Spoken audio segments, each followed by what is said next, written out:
maravillosas. Tú eres mi hijo, tú eres mi hija, y yo soy tu padre. Ven a mí. Hola, ¿cómo están todos? Vamos a comenzar una serie de programas muy interesantes donde vamos a poder observar todo en relación a la Eucaristía. Miren, les soy muy sincero, lo que he leído sobre la Eucaristía, sobre la presencia real de Jesús en la hostia consagrada, es algo extraordinario.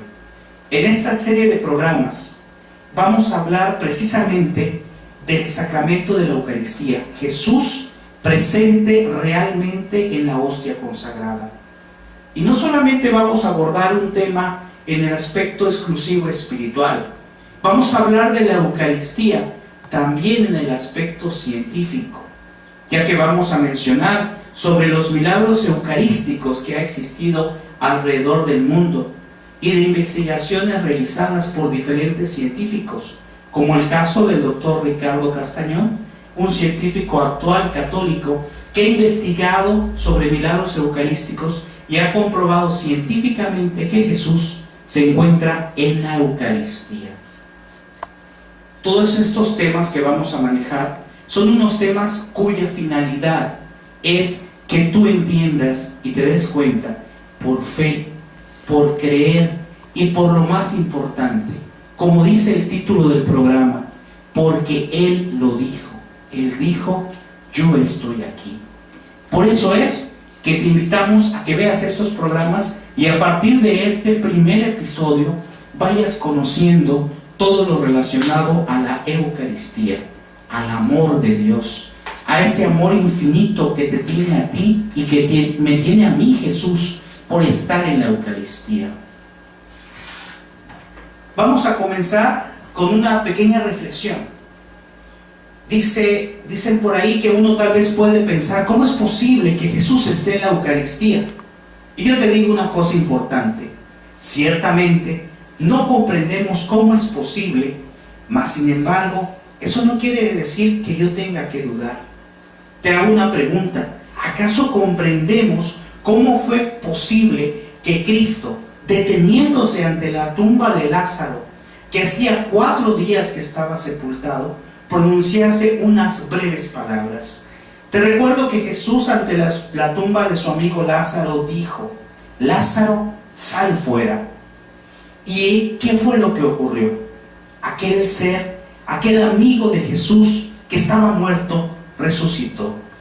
Y yo te digo, ese Jesús que resucitó a su amigo Lázaro es el mismo que después dijo, este es mi cuerpo. Es el mismo Cristo que le dijo a los apóstoles y en este tiempo a los sacerdotes, hacer esto en memoria mía. ¿Cómo es posible entonces que podamos dudar de Jesús? De un Jesús que resucitó a Lázaro.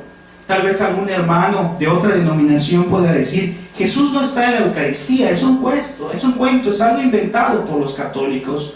Y eso no puede ser. ¿Por qué? Porque si corroboramos las Sagradas Escrituras, hermano, y tú sabes que Jesucristo resucitó a Lázaro, entonces debes de saber y tener la fe de que si pudo resucitar a su amigo, mucho más puede quedarse en la hostia consagrada. Esto lo hago como una reflexión muy interesante para aquellos que dudan que Jesús está en la Eucaristía. Jesús es Dios y por consiguiente Él puede hacer absolutamente todas las cosas. Ciertamente quisiéramos tal vez que se hicieran muchos milagros eucarísticos, que tal vez en todas las iglesias del mundo y en todos los momentos del mundo se presentaran cosas extraordinarias, cosas visibles para la Eucaristía. Pero yo te digo, hermano, Él lo ha permitido para los que no tienen fe, pero también nos pide a nosotros creer sin tener que ver. No ser como Santo Tomás, que Santo Tomás decía, hasta no ver sus llagas, no creeré. A ti te digo, hermano, ¿crees sin haber visto? ¿Crees porque Jesús ha dicho que está realmente en la Eucaristía? Desde luego que tenemos que analizar y pensarlo, porque nuestro Señor Jesucristo tiene que decir la verdad. No puede ser el que haya inventado algo al decir, este es mi cuerpo, el que come mi sangre, el que come mi cuerpo y bebe mi sangre, tiene vida en mí. Por lo tanto, Él se dio a sí mismo en el sacramento del altar, para poder permanecer entre nosotros hasta la consumación de los siglos. La gente se siente intrigada. ¿Qué clase de manjar nos dará si no es pan? Y Jesús les dice, yo soy el pan vivo que ha descendido del cielo. El pan que yo daré es mi misma carne, la cual daré yo para la vida del mundo. Para la vida del mundo, es decir, bajo una especie de pan, en forma de pan, porque nosotros, nuestra vista nos puede engañar, nuestra vista nos engaña y nos hace ver un pedacito de pan, pero ese pedacito de pan internamente se encuentra Jesús Eucaristía. Yo te digo, hermano, si en alguna ocasión mencionaba en una plática, a ver, si tú agarraras tu mano y te la frotaras muy fuerte, es más, lo puedes hacer hoy en estos momentos que estás viendo este video, frótate muy fuerte, le decía, ¿qué ves? Y algunos me decían, no, pues veo que está un poco sucio. Ah, bueno, eso ya es otra cosa, a lo mejor no te has lavado bien las manos desde hace mucho tiempo. Pero yo les decía, dime tú, ¿qué ves en tu mano? ¿Acaso ves en tu mano las células que tienes? ¿Acaso ves en tu mano que tienes adentro de ella venas, que tienes adentro todo un sistema nervioso, un sistema sanguíneo, un sistema muscular, un sistema que está compuesto de huesos que te permiten mover? Y me decían las personas, no, yo no lo veo, pero lo sé porque me lo ha dicho un científico, porque me lo ha dicho la ciencia. Y yo te digo, ¿a quién le crees más? No estoy diciendo que las investigaciones y la ciencia no sea algo correcto, desde luego que sí. Dios lo permite, Dios permite que el hombre cada día se esté superando más, haciendo más cosas. Pero regresamos al punto. Yo le decía, ¿a quién le crees más?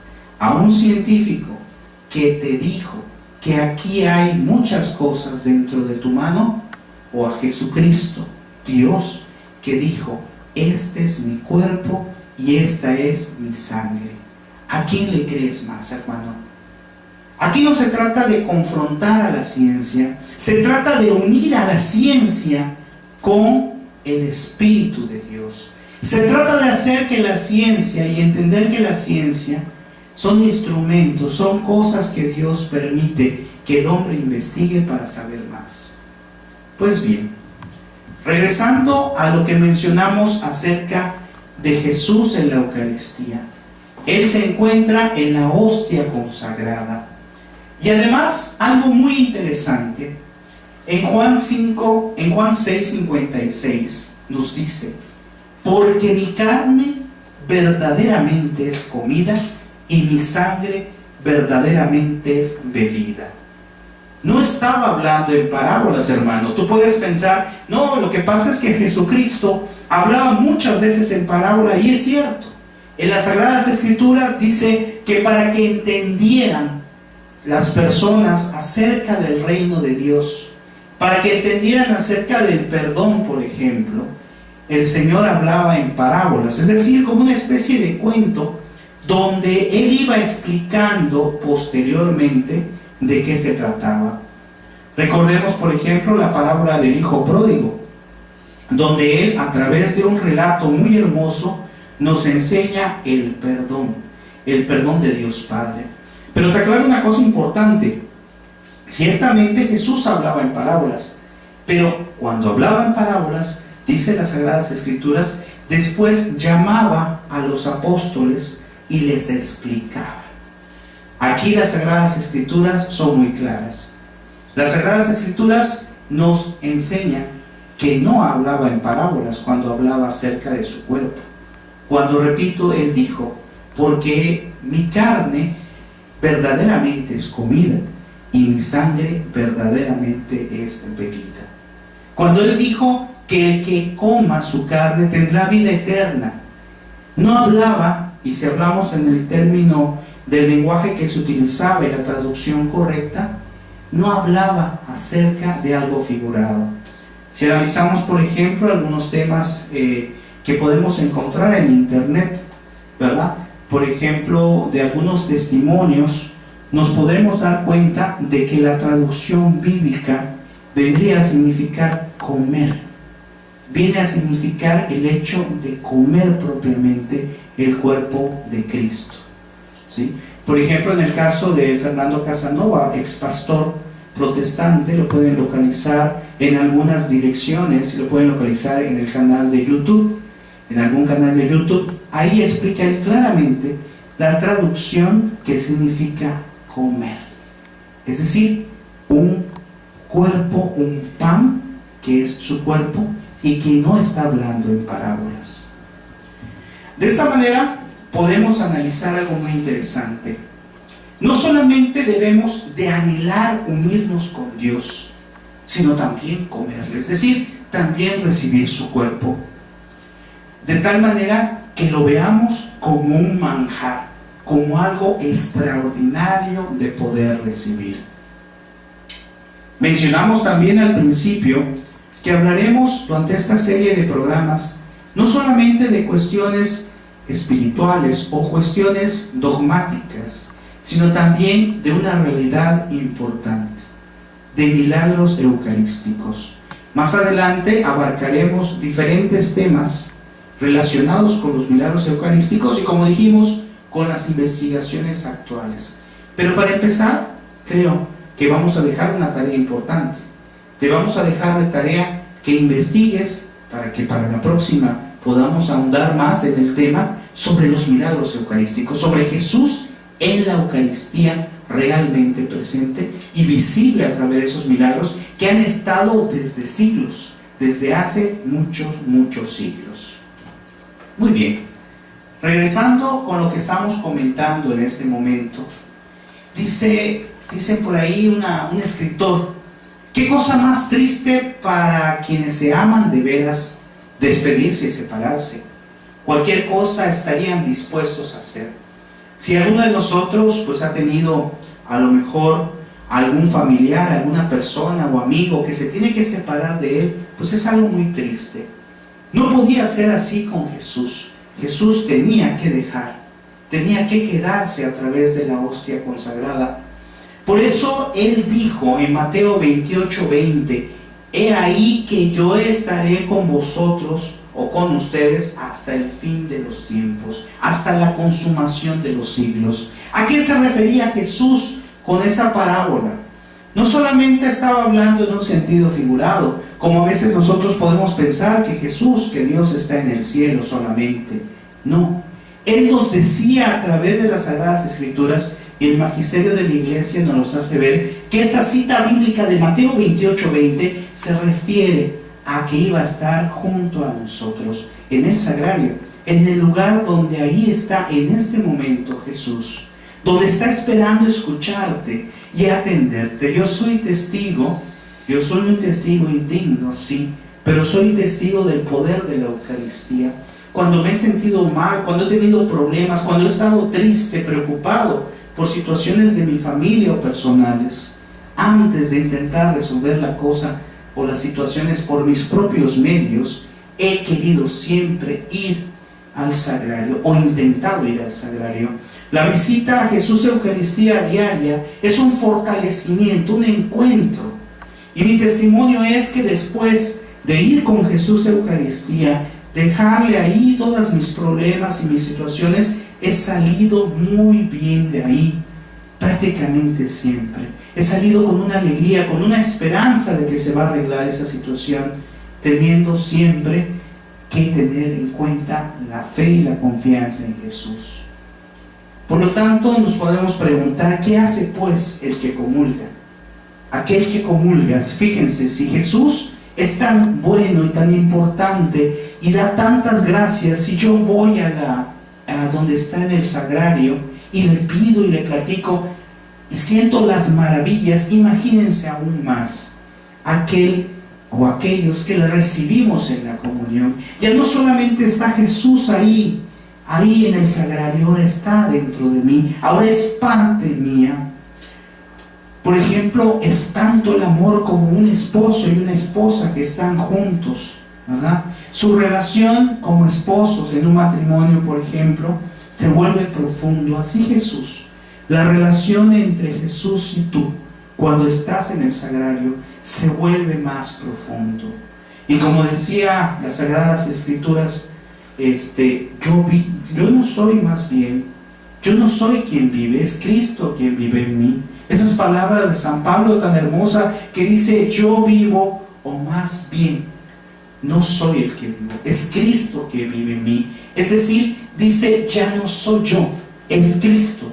Y Cristo va a ser el que viva en ti en la medida en que tú te acerques a Jesús Eucaristía, ya sea a través del sagrario, en su presencia junta, o ya sea a través, mejor aún, de recibirlo sacramentalmente. Hay una historia muy hermosa de una persona que se sentaba enfrente del sagrario y solamente se sentaba y se quedaba viendo el sagrario. Y cada día hacía lo mismo. El sacerdote, al ver que esa persona llegaba, se sentaba y se quedaba viendo al sagrario y después se iba y que no pronunciaba aparentemente ninguna palabra, le dijo, oye, ¿cómo es posible? ¿Qué es lo que estás haciendo?, le dice el sacerdote a esta persona, porque veo que llegas pero tú no rezas, no pronuncias ninguna palabra. Y le dice el Señor que hacía oración, le dice, bueno, yo no rezo nada porque no sé rezar, me cuesta mucho trabajo, pero ¿sabe qué, Padre?, le dijo, yo lo veo y Él me ve. Vean qué situación más hermosa, dice, yo lo veo y Él me ve. ¿Eso qué significa? Significa que Él está directo, al acecho, esperando vernos en todo momento. Por eso Jesús siempre está junto a nosotros. Por eso Jesús siempre nos quiere, nos cuida y nos protege. Por eso Jesús está en la hostia consagrada, en todo momento. Esto es mi cuerpo, esta es mi sangre. La forma exterior, es decir, lo que es el sabor, el olor, el peso, etc., siguen siendo lo mismo. ¿Qué es lo que ocurre? Antes de la consagración es pan y después de la consagración es el cuerpo de Cristo. Antes de la consagración tiene un peso y después tiene el mismo peso. Pero entonces uno puede decir, ¿cómo es posible? ¿Dónde lo sacan? ¿Cómo es posible que el sacerdote, en el momento de hacer la consagración, en ese momento, ese pedazo de pan se convierte en el cuerpo de Cristo? Alguien podría decir, ¿de dónde salió eso? Y yo te digo, lee las Sagradas Escrituras y ve que dijo, hagan esto en memoria mía. Es decir, dijo, háganlo, realícenlo. No dijo, hagan la representación, o no dijo, recuérdenlo, o no dijo, piensen como que fuera. Tal vez en algún lugar por ahí tengo oído que dicen, es que fue una representación, fue algo que él pensó. No, dijo, hagan esto en memoria mía. ¿Y qué es lo que iban a hacer en memoria, en recuerdo de él? Convertir el cuerpo, convertir en el cuerpo de Jesús ese pedacito de pan. Por eso dijo, hagan esto en memoria mía. Y reunidos en el día del Señor, celebramos la Eucaristía. Desde luego antes, habiendo confesado nuestros pecados. ¿Por qué? Porque recibir ese pan celestial, ese pan tan hermoso, esa gracia tan hermosa de recibir a Jesús en la Eucaristía, tiene que ser lo más purificado posible. Por eso, hermano, cuando recibas a Jesús en la Eucaristía, tenemos que tratar de recibirlo lo más dignamente posible, tanto en el vestir como también en nuestro espíritu. No podemos pasar a comulgar a lo mejor en bermudas, es decir, en pantalones cortos, o no podemos pasarlo a comulgar con alguna cosa o con alguna ropa no decorosa, ¿verdad? Cada uno sabrá a qué nos referimos. ¿Por qué? Porque si en el aspecto externo no lo puedo expresar, no porque el otro lo vea, sino porque debo de tratar de estar lo más adecuadamente posible. Ojo, no me estoy refiriendo a lujos, no me estoy refiriendo a ir completamente vestido de gala, aunque sería algo muy hermoso, pero no es necesario. Simplemente ir vestidos en forma decorosa a recibir a Jesús, y más aún aquellas cosas que no se ven, es decir, el espíritu. ¿Cómo está nuestro espíritu?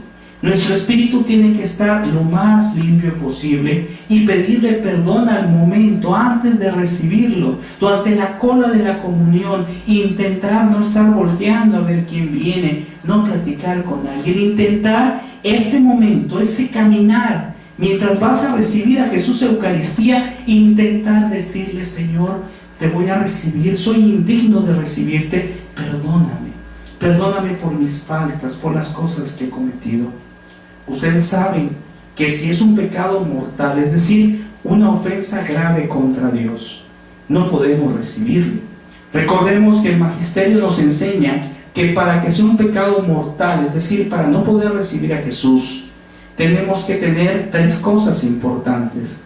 Materia grave, es decir, haber ofendido a Dios en algo grave, ya sea con los mandamientos de Dios o de la Santa Madre Iglesia. Pero también tiene que tener materia grave, plena advertencia, es decir, saber que eso que yo estoy haciendo está mal, y pleno consentimiento, es decir, aún sabiendo que está mal, consentir que está mal. Muy bien, hermano, si estamos en este momento de gracia y podemos recibirle, no hay que desaprovechar esta oportunidad. Por eso con esto damos por terminado, el tiempo se nos va, damos por terminado este tema tan interesante y tan extraordinario: Jesús en la Eucaristía. Y lo veremos, repito, para terminar, en el aspecto espiritual, en el aspecto científico, en el aspecto emotivo también, porque es de emoción. Pero no solo lo dejemos en la emoción, sino lo dejamos en lo más importante. Jesús te lo dijo, Él lo dijo: yo estoy en la hostia consagrada. Nos vemos en el siguiente programa. Que el Señor te bendiga.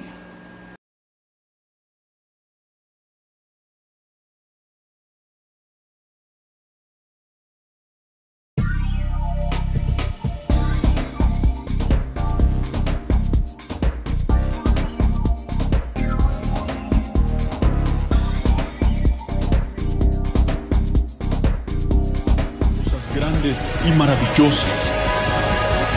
Tú eres mi hijo, tú eres mi hija, y yo soy tu padre. Ven a mí. Hola, ¿cómo están, hermanos? Estamos en nuestro segundo programa, Aquí estoy, yo lo dije. Recuerda que este programa es sobre la Eucaristía, sobre el sacramento, que nos dice que Jesús está realmente en la Eucaristía. Pues bien, en este segundo programa seguiremos analizando lo que vimos en el primero: la maravilla que Jesús está presente realmente en la Eucaristía. Recuerda, hermano, que a través de esta serie de programas vamos a ver cómo en el aspecto doctrinal, en el aspecto espiritual y en el aspecto científico también, Jesús nos ha demostrado que está realmente en la Eucaristía. Comenzaremos diciendo las palabras del Evangelio de San Juan, capítulo 6, versículo 54. Para que así no quede nada de asombro, añade: porque mi carne verdaderamente es comida y mi sangre verdaderamente es bebida. Eso está en el Evangelio de San Juan, capítulo 6, versículo 56.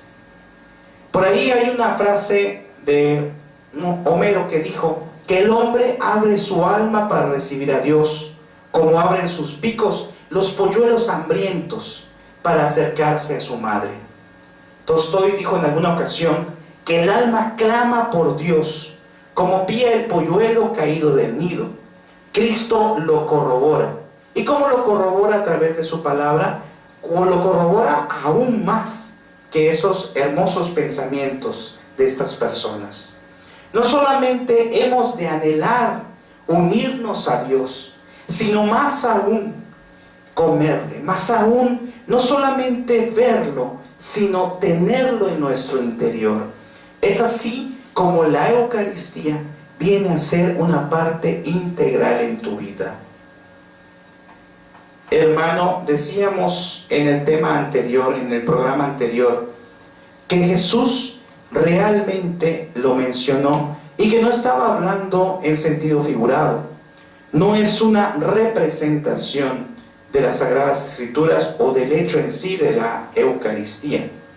El Señor Jesús, con sus apóstoles, partió el pan, lo bendijo y dijo que ese es su cuerpo y su sangre. Por eso en la actualidad los sacerdotes realizan lo mismo. Y aquí hay algo muy interesante de analizar. El sacerdote, con sus debilidades, con las situaciones personales que pudiera tener, de todas maneras, aún en una situación difícil o contraria, es el cuerpo de Cristo el que está consagrando. El sacerdote hace la consagración por el orden, por el ministerio que ha recibido.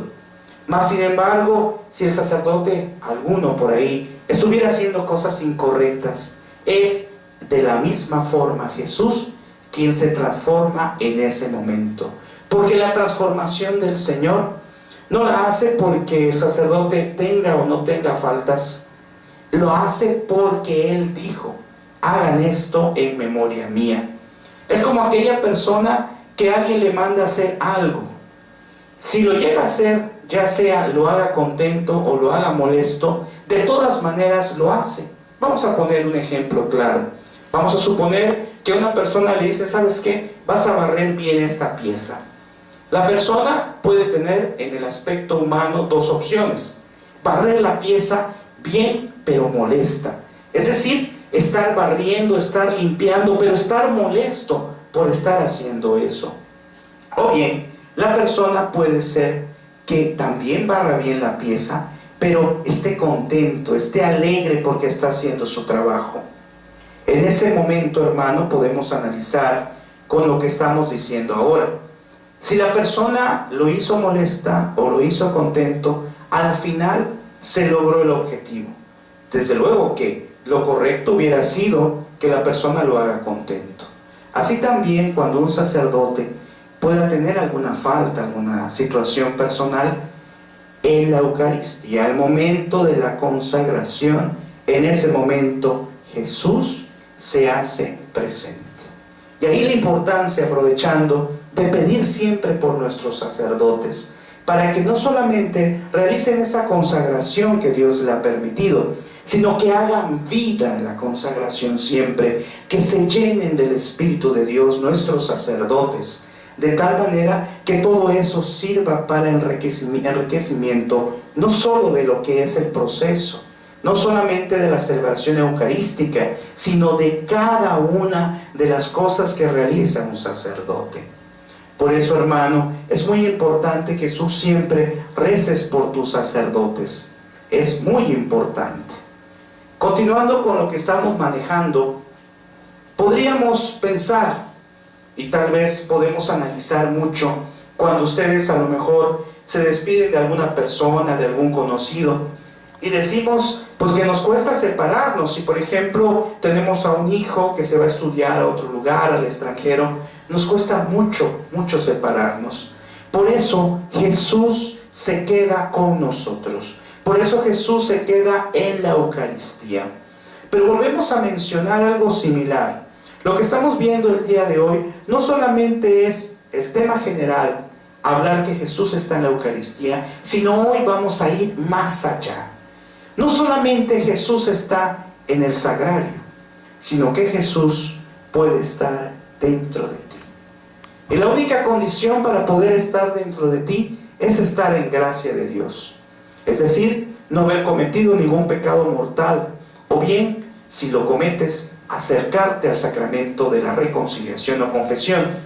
Recordábamos la vez anterior que para que haya un pecado mortal, tiene que haber materia grave, plena advertencia y pleno consentimiento, tal como nos enseña la Iglesia. De tal manera que en el momento en que falta una de las tres partes, también es un pecado. pero no es propiamente o plenamente mortal. Sin embargo, recordemos que los pecados veniales también son prudentes irlos a confesar, sobre todo cuando ya tenemos muchos o cuando el pecado venial adquiere 2 de las 3 condiciones que tenemos. Eso va a depender de cada uno de nosotros, de analizar la conciencia que tenemos.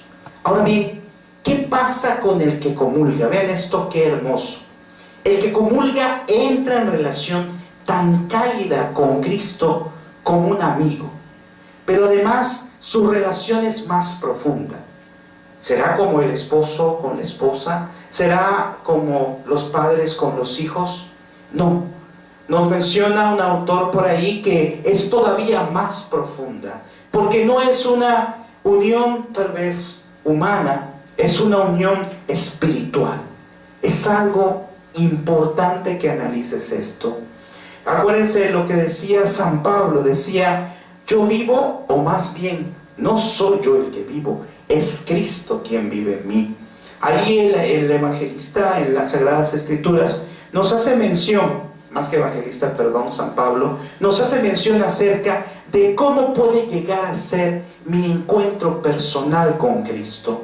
Por eso repito estas palabras tan hermosas, yo vivo, o más bien, reacciona él y dice, no soy yo el que vive, sino Cristo es quien vive en mí.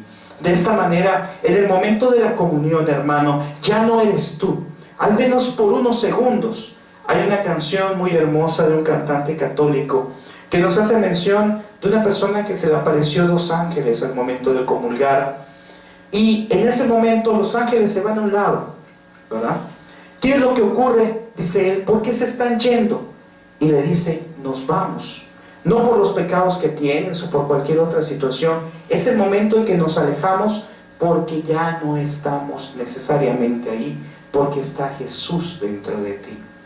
Si nosotros pudiéramos ver, por ejemplo, en la película del Gran Milagro, podemos observar claramente unas revelaciones donde se ven los ángeles en la Santa Misa, donde se ve que el sacerdote, al momento de hacer la consagración, es el mismo Cristo quien está bajando.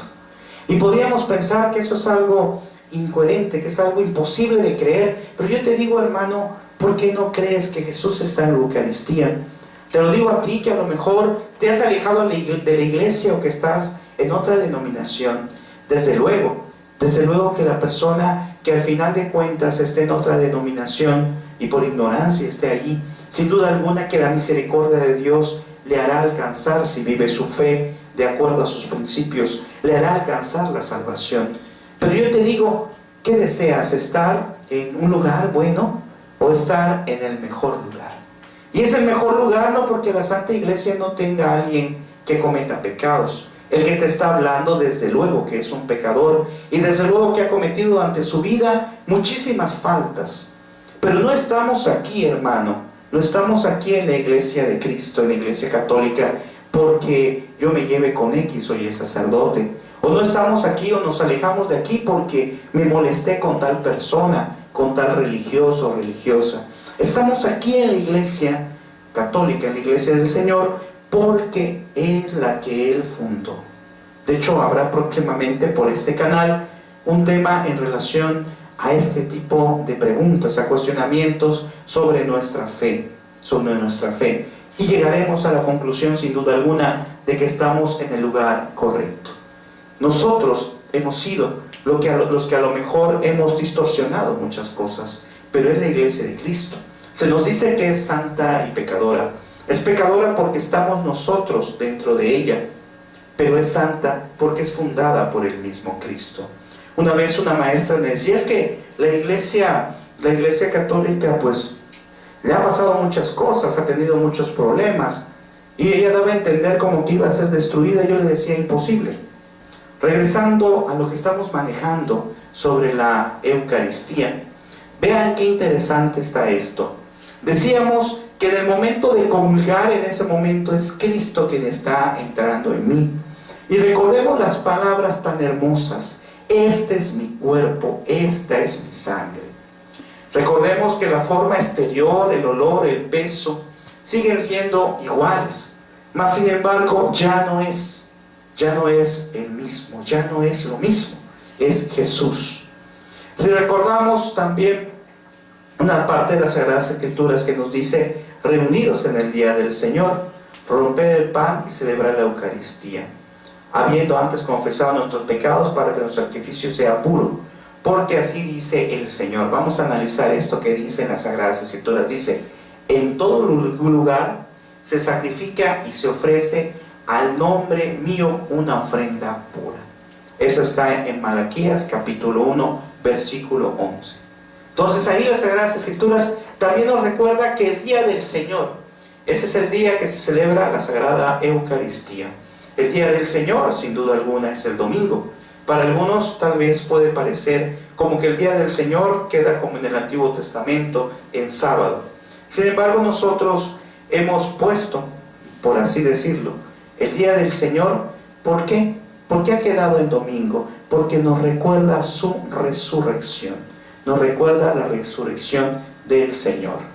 Todo esto que te estoy diciendo, hermano, tienes tú que verlo con los ojos del corazón, pero sobre todo investigar, ver, buscar cada día más cosas que te puedan ayudar al discernimiento, pero buscando cosas en fundamentos reales, en fundamentos verdaderos. Hay tantos testimonios claros que nos hablan acerca de lo que es el sacramento de la Eucaristía. Por ejemplo, en la iglesia primitiva, es decir, en los primeros siglos, San Cirilo de Jerusalén exclamó: puesto que el mismo Cristo anunció y dijo del pan: este es mi cuerpo, ¿quién se va a atrever a dudar? Y ya que él mismo dijo del vino: esta es mi sangre, decía San Cirilo, ¿quién podrá dudar jamás diciendo que aquello no es su sangre? Yo te pregunto a ti, ¿con qué calidad podríamos nosotros decirle a Jesús: óyeme, ¿cómo es posible que hagas esto? ¿Con qué finalidad? Podríamos tal vez pensar: oye Jesús, no lo puedo creer. No puedo creer que estés allá en ese pedacito de pan. Y decíamos también en el tema anterior que hay muchísimas cosas que yo humanamente tal vez no pueda entender.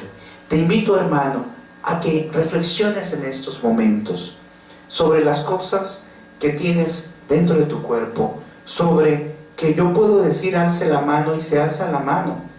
Y a lo mejor para alguno puede decir: eso es algo natural, eso es algo humano.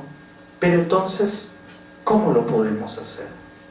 A veces se nos va la idea y pensamos, incluso hay quien piensa que Dios no existe. Pero ante esta situación de que pensemos que Dios no existe, yo me pregunto si al final todos tenemos la misma situación. Es un proceso de vida. Nacemos, nos desarrollamos y morimos. Luego entonces, como principio básico, tiene que haber un ser superior. Y ese ser, por ser superior, que todas las civilizaciones, está claro, desde las civilizaciones, no sé, mayas, todo tipo de civilizaciones antiguas, han reconocido en diferentes formas y denominaciones a seres superiores. Luego entonces, cualquiera que pudiera decir que Dios no está, no existe, se vuelve un poco difícil de poderlo entender. Mas sin embargo, tenemos que pedir por esas personas. Y yo voy más allá con esto que estamos viendo. No solamente Dios existe, porque eso sería hablar de algo que para muchos, para la mayoría de los seres humanos, es algo lógico, es algo que entendemos. Ok, Dios existe, pero vamos más allá. No solamente existe Jesús, sino que no estamos hablando de un Dios lejano, de un Dios que está ahí en el cielo y que desde ahí nos ve y si acaso voltea a vernos. Dice las Sagradas Escrituras que ¿quién es el hombre para que se digne Dios voltearle a ver? O sea, nosotros no somos ¿qué? No somos nada. Nosotros no merecemos nada porque fuimos creados por Dios. Sin embargo, en su infinita bondad, en su infinita misericordia, no solamente Dios nos ve, no solamente Dios está junto a nosotros, digamos en el aspecto espiritual. Dios se hace presente, además, a través del sacramento de la Eucaristía. Por eso, cuando tú pasas por una iglesia, no solamente es pasar. A veces algunos hermanos pasan, se quedan atrás rezando que es algo muy bueno también. Pero el lugar especial de la iglesia, de una iglesia, es el sagrario. Ese es el lugar especial que está esperando Jesús verte. Y no ser como Santo Tomás, decíamos la otra vez, que hasta no ver, no creer. Hay ciertas cosas que se hacen por fe, pero hay cosas que también se hacen por convencimiento propio. ¿A qué me refiero? Cuando tú veas que ese Dios existe, cuando tú experimentas a través de tus cosas personales, a través de las diferentes circunstancias que te pasan en la vida y te das cuenta que hay alguien que te ayuda. Muchos le llaman suerte, pero más que suerte es decir, ayuda y providencia de Dios. Ante estos temas que estamos mencionando y que estamos recordando a todas estas personas que desde siglos atrás nos hablan los padres de la iglesia acerca de la Eucaristía, podemos mencionar también que tal vez es increíble, es inaudito. Y podemos pensar, ¿Cristo realmente en la Eucaristía? Sí, así es. A lo mejor a algún hermano le pudiéramos preguntar, y tú puedes hacer la prueba con algún familiar tuyo, y decirle, ¿crees tú que Cristo ha existido? ¿Crees tú que Cristo está realmente en la Eucaristía? Y a todo esto nosotros tenemos que mencionar, sí, efectivamente Cristo está en la Eucaristía. ¿Y por qué? Porque yo lo creo. Entonces, tendríamos que preguntar también, ¿tú crees en Cristo? Sí. ¿Crees en las cosas que Él te ha dicho? Sí. Entonces la pregunta es, si crees en Cristo, la pregunta es, si crees en los milagros. Hay muchos hermanos que creen en Cristo y creen en los milagros, pero cuando llegan al proceso de la Eucaristía, piensan y dicen, no, yo creo en todo de Jesús, pero no creo en que esté en la Eucaristía. Si es de otra denominación, entonces podríamos pensar que Jesús dijo las cosas a medias. ¿Podríamos pensar acaso que Jesús dijo solo algunas verdades y otras no lo son? En ese momento que pensábamos nosotros que Jesús dijo cosas verdaderas y cosas falsas, estaríamos pensando que Él está mintiendo. Y yo te digo, hermano, no te preocupes de estar pensando cosas así. Simple y sencillamente analiza. Te digo, si tú crees en Jesús, y en ese momento Jesús te ha dicho, a través de su palabra, que ese es su cuerpo y esa es su sangre, la pregunta sería, ¿qué está pasando contigo? No solamente es cuestionarnos sobre las cosas que vemos, repito, sino también sobre las cosas que no vemos. Por eso, mencionando acerca de las cosas que vemos y no vemos, te invito a que investigues ya más a fondo. De hecho, en el programa anterior dijimos que lo empieces a ver, pero acuérdate que esta es una serie de programas, de tal manera que vamos a ir investigando cada día más, tú y yo, sobre el sacramento de la Eucaristía. Te repito que te invito a que busques en internet, por favor, en canales de preferencia católicos, aunque puedes investigar en otros, pero tu conocimiento tiene que estar fundamentado, no en un comentario, ¿verdad? Porque a veces vemos una noticia de la iglesia y abajo vemos un montón de comentarios sin fundamento. De tal manera que lo que te quiero pedir, ya para ir terminando este programa, es que tú veas, que tú analices e investigues sobre los milagros eucarísticos. Que investigues también sobre los santos incorruptos. Tú solamente en el buscador que tengas de internet, pon milagros eucarísticos. Te recomiendo páginas como Así Prensa, que es página católica. También te recomiendo la página de corazones.org, entre otras páginas que tú puedes investigar, y ahí podrás encontrar una gran cantidad de material sobre lo que te estoy diciendo. Los milagros eucarísticos en la actualidad todavía han sido investigados por diferentes personas, entre ellos el doctor Ricardo Castañón, que en este mismo portal donde estás viendo tú la información también puedes localizar una conferencia que se llama Entre Ciencia y Fe, que habla acerca de los milagros eucarísticos. Y por último te invitaría también a que investigaras a conciencia por qué ¿Por qué estamos aquí? ¿Por qué es la iglesia de Cristo? Para terminar, te hago una pequeña reflexión.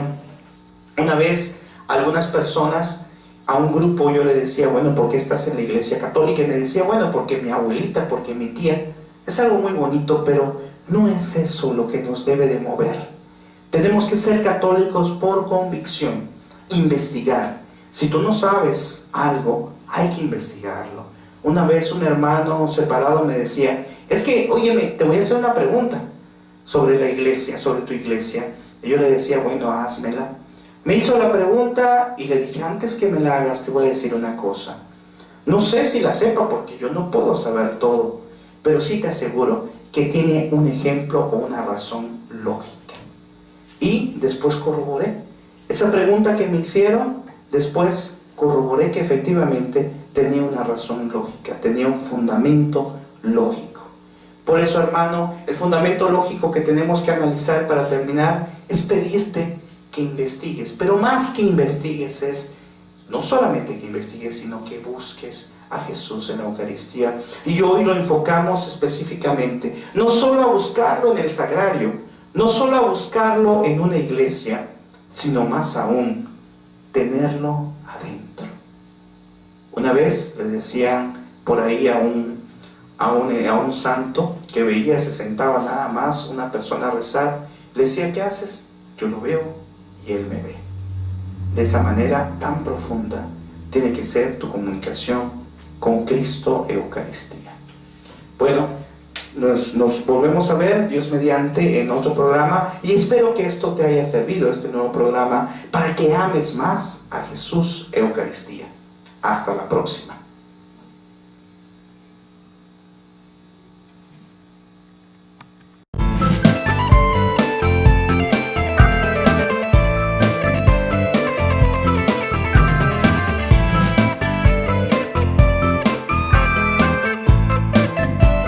Misión Permanente de la Diócesis de Campeche.